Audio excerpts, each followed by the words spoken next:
ओम शांति। 13 मई 2025 बाबा के महावाक्य हैं। बाबा कहते हैं, मीठे बच्चे, अनेक देहधारियों से प्रीत निकाल, एक विदेही बाप को याद करो तो तुम्हारे सब अंग शीतल हो जाएंगे। प्रश्न, जो दैवी कुल की आत्माएं हैं उनकी निशानी क्या होगी? उत्तर, दैवी कुल वाली आत्माओं को इस पुरानी दुनिया से सहज ही वैराग्य होगा। दूसरा, उनकी बुद्धि बेहद में होगी। शिवालय में चलने के लिए वह पावन फूल बनने का पुरुषार्थ करेंगे। तीसरा, कोई आसुरी चलन नहीं चलेंगे। चौथा, अपना पोता मेल रखेंगे कि कोई आसुरी कर्म तो नहीं हुआ। बाप को सच सुनाएंगे, कुछ भी छिपाएंगे नहीं। गीत है, ना वह हमसे जुदा होंगे, ना उल्फत दिल से निकलेगी। ओम शांति। अभी यह है बेहद की बातें। हद की बातें सब निकल जाती। दुनिया में तो अनेकों को याद किया जाता है। अनेक देहधारियों साथ प्रीत हैं। विदेही एक ही है जिसको परम पिता परमात्मा शिव कहा जाता है। तुम्हें अब उनके साथ ही बुद्धि का योग जोड़ना है। कोई देहधारी को याद नहीं करना है। ब्राह्मण आदि खिलाना, यह सब हुई कलयुग की रस्म रिवाज। वहाँ की रस्म रिवाज और यहाँ की रस्म रिवाज में बिल्कुल अलग है। यहाँ कोई भी देहधारी को याद नहीं करना है। जब तक वह अवस्था आए तब तक पुरुषार्थ चलता रहता है। बाप कहते हैं, जितना हो सके पुरानी दुनिया के जो होकर गए हैं या जो हैं उन सबको भूल जाना है। सारा दिन बुद्धि में यही चले, किसको क्या समझाना है। सबको बताना है कि आकर वर्ल्ड के पास्ट, प्रेजेंट, फ्यूचर को समझो, जिसको कोई भी नहीं जानते। पास्ट अर्थात कब से शुरू हुई, प्रेजेंट क्या है, शुरू हुई है सतयुग से, तो सतयुग से लेकर अभी तक, और फ्यूचर क्या होना है दुनिया बिल्कुल नहीं जानती। तुम बच्चे जानते हो, इसलिए चित्र आदि बनाते हो। यह है बड़ा बेहद का नाटक। वह झूठे हद के नाटक तो बहुत बनाते हैं। स्टोरी बनाने वाले अलग होते हैं और नाटक की सीनरी बनाने वाले दूसरे होते हैं। यह सारा राज अभी तुम्हारी बुद्धि में है। अभी जो कुछ देखते हो वह नहीं रहेगा, विनाश हो जाएगा। तो तुमको सतयुगी नई दुनिया की सीनरी बहुत अच्छी दिखलानी पड़े। जैसे अजमेर में सोनी द्वारिका है, तो उनमें से भी सीनरी लेकर नई दुनिया अलग बनाकर फिर दिखाओ। इस पुरानी दुनिया को आग लगनी है, इनका भी नक्शा तो है ना, और यह नई दुनिया इमर्ज हो रही है। ऐसे ऐसे ख्याल कर अच्छी रीति बनाना चाहिए। यह तो तुम समझते हो। इस समय मनुष्यों की बिल्कुल है जैसे पत्थर बुद्धि। कितना तुम समझाते हो फिर भी बुद्धि में बैठता नहीं। जैसे नाटक वाले सुंदर सीनरी बनाते हैं, ऐसे कोई से मदद ले। स्वर्ग की सीनरी बहुत अच्छी बनानी चाहिए। वो लोग आइडिया अच्छी देंगे, युक्ति बताएंगे, उनको समझाकर ऐसा अच्छा बनाना चाहिए जो मनुष्य आकर समझें। बरोबर सतयुग में तो एक ही धर्म था। तुम बच्चों में भी नंबरवार हैं जिनको धारणा होती है। देह अभिमान बुद्धि को छीछी कहा जाता है। देही अभिमानी को गुलगुल फूल कहा जाता है। अभी तुम बच्चे फूल बनते हो। देह अभिमानी रहने से कांटे के कांटे रह जाते। तुम बच्चों को तो इस पुरानी दुनिया से वैराग्य है। तुम्हारी है बेहद की बुद्धि, बेहद का वैराग्य। हमको इस वैशाल्य से बड़ी नफरत है। अभी हम शिवालय जाने के लिए फूल बन रहे हैं। बनते बनते भी अगर कोई ऐसी खराब चलन चलते हैं तो समझा जाता है इनमें अभी भूत की प्रवेशता है। एक ही घर में पति हंस बन रहा है, पत्नी नहीं समझती है तो डिफ़िकल्टी होती है, सहन करना पड़ता है। समझा जाता है इनकी तकदीर में नहीं है। सब तो दैवी कुल के बनने वाले नहीं हैं। जो बनने वाले होंगे वही बनेंगे। बहुतों की खराब चलन की रिपोर्ट्स आती है। यह आसुरी गुण है। इसलिए बाबा रोज़ समझाते हैं, अपना पोता मेल रात को देखो कि आज कोई भी आसुरी काम तो हमने नहीं किया। बाबा कहते हैं, सारी आयु में जो भूल की है वह बताओ। कोई कड़ी भूल करते हैं तो फिर सर्जन को बताने में लज्जा आती है, क्योंकि इज्जत जाएगी ना बताने से फिर नुकसान हो जाए। माया ऐसे थप्पड़ मारती है जो एकदम सत्यानाश कर देती है। माया बड़ी ज़बरदस्त है। 5 विकारों पर जीत पा नहीं सकते तो बाप भी क्या करेंगे। बाप कहते हैं मैं रहमदिल भी हूँ तो कालों का काल भी हूँ। मुझे बुलाते ही हैं कि पतित पावन आकर पावन बनाओ। मेरा नाम तो दोनों है ना, कैसे रहमदिल हूँ फिर कालों का काल हूँ।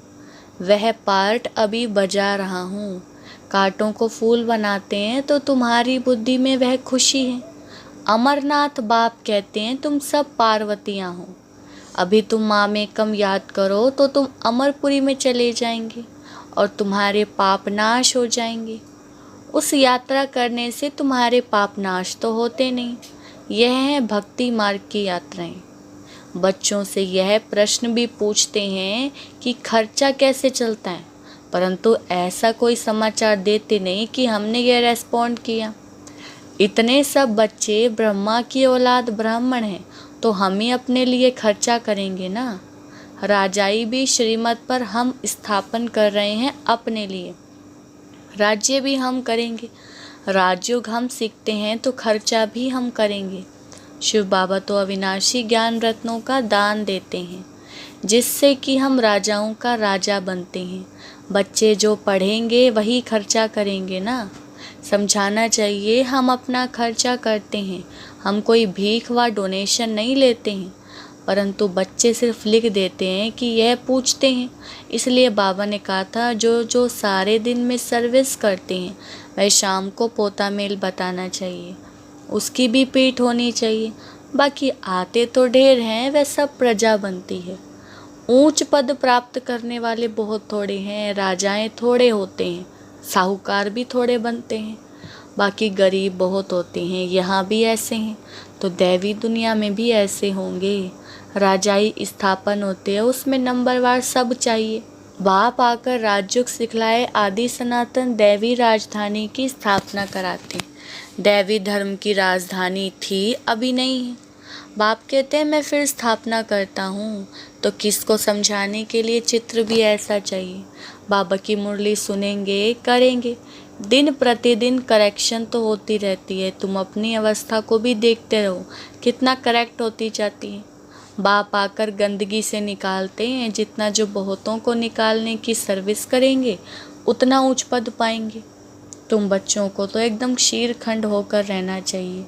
सतयुग से भी यहाँ बाप तुमको ऊंच बनाते हैं। बाप ईश्वर पढ़ाते हैं तो उनको अपनी पढ़ाई का जलवा दिखाना है, तब तो बाप भी कुर्बान जाएंगे। दिल में आना चाहिए बस अभी तो हम भारत को स्वर्ग बनाने का धंधा ही करेंगे।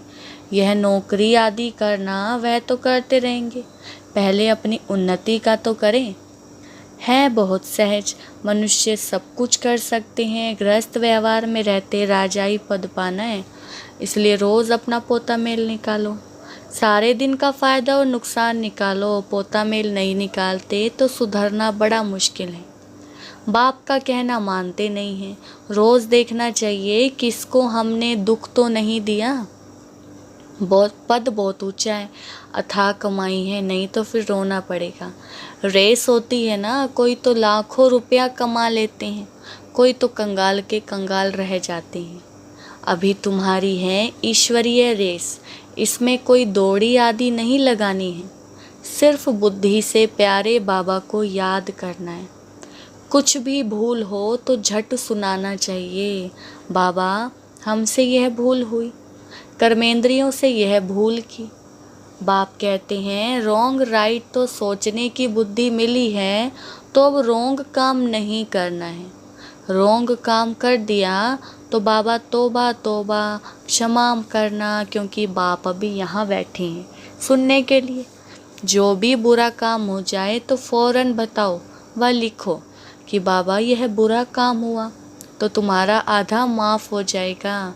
ऐसे नहीं कि मैं कृपा करूँगा, क्षमा व कृपा पाई की भी नहीं होगी। सबको अपने को सुधारना है।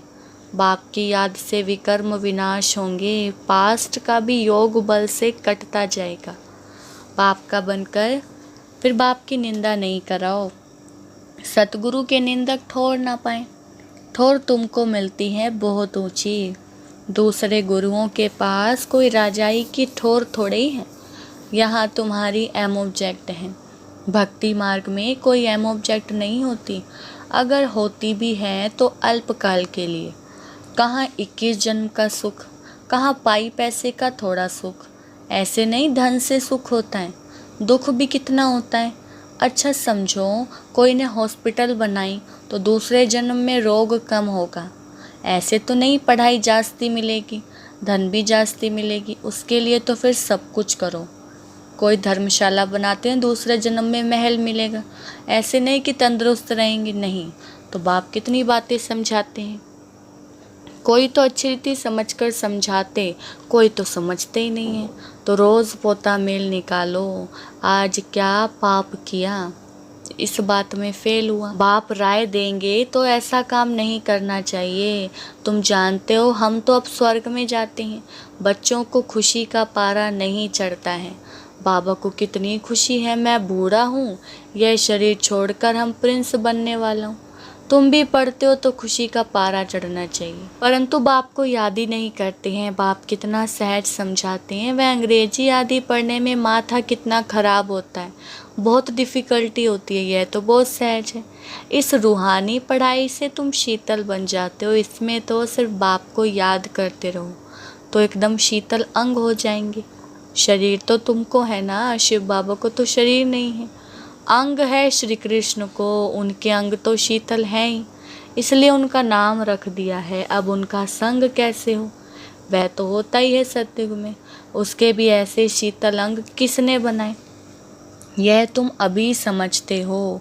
तो अब तुम बच्चों को भी इतनी धारणा करनी चाहिए, लड़ना झगड़ना बिल्कुल नहीं है, सच बोलना है। झूठ बोलने से सत्यानाश हो जाती है। बाप तुम बच्चों को ऑलराउंड सब बातें समझाते हैं। चित्र भी अच्छे अच्छे बनाओ जो फिर सबके पास जाएं। अच्छी चीज़ें देखकर कहेंगे चलकर देखो। समझाने वाला भी होशियार चाहिए, सर्विस करना भी सीखना है। अच्छी ब्राह्मणियाँ भी चाहिए जो आप समान बनाएं, जो आप समान बनाकर मैसेंजर बनाती हैं, उन्हें अच्छी ब्राह्मणी कहेंगे, वह पद भी ऊंच पाएंगी। बेबी बुद्धि भी ना हो, नहीं तो उठा कर ले जाएंगे, रावण संप्रदाय है ना। ऐसी ब्राह्मणी तैयार करो जो पीछे सेंटर संभाल सके। अच्छा, मीठे मीठे सिकिलदे बच्चों प्रति माता पिता बाप दादा का याद प्यार और गुड मॉर्निंग। रूहानी बाप की रूहानी बच्चों को नमस्ते। हम रूहानी बच्चों की रूहानी बाप दादा को नमस्ते नमस्ते, गुड मॉर्निंग। धारणा के लिए मुख्य सार। पहला पॉइंट है, बाप को अपनी पढ़ाई का जलवा दिखलाना है, भारत को स्वर्ग बनाने के धंधे में लग जाना है। पहले अपनी उन्नति का ख्याल करना है, शीरखंड होकर रहना है। दूसरा पॉइंट है, कोई भूल हो तो बाप से क्षमा लेकर स्वयं ही स्वयं को सुधारना है। बाप कृपा नहीं करते, बाप की याद से विकर्म काटने हैं। निंदा कराने वाला कोई भी कर्म नहीं करना है। बाबा ने वरदान दिया है, नॉलेजफुल की विशेषता द्वारा संस्कारों के टक्कर से बचने वाले कमल पुष्प समान न्यारे व साक्षी भव। वरदान का विस्तार है, संस्कार तो अंत तक किसी के दासी के रहेंगे, किसी के राजा के। संस्कार बदल जाएं यह इंतज़ार नहीं करो, लेकिन मेरे ऊपर किसी का प्रभाव न हो, क्योंकि एक तो हर एक के संस्कार भिन्न हैं, दूसरा माया का भी रूप बनकर आते हैं। इसलिए कोई भी बात का फैसला मर्यादा की लकीर के अंदर रहकर करो। भिन्न भिन्न संस्कार होते हुए भी टक्कर ना हो, इसके लिए नॉलेजफुल बन कमल पुष्प समान न्यारे व साक्षी रहो। स्लोगन है, हठ व मेहनत करने के बजाय रमणीकता से पुरुषार्थ करो। अव्यक्त इशारे, रूहानी रॉयल्टी और प्योरिटी की पर्सनैलिटी धारण करो। पवित्रता सुख शांति की जननी है। जहाँ पवित्रता है वहाँ दुख अशांति आ नहीं सकती। तो चेक करो, सदा सुख की सैया पर आराम से अर्थात शांत स्वरूप में विराजमान रहते हैं। अंदर क्यों, क्या और कैसे की उलझन होती है या इस उलझन से परे सुख स्वरूप स्थिति रहती है। अच्छा, ओम शांति।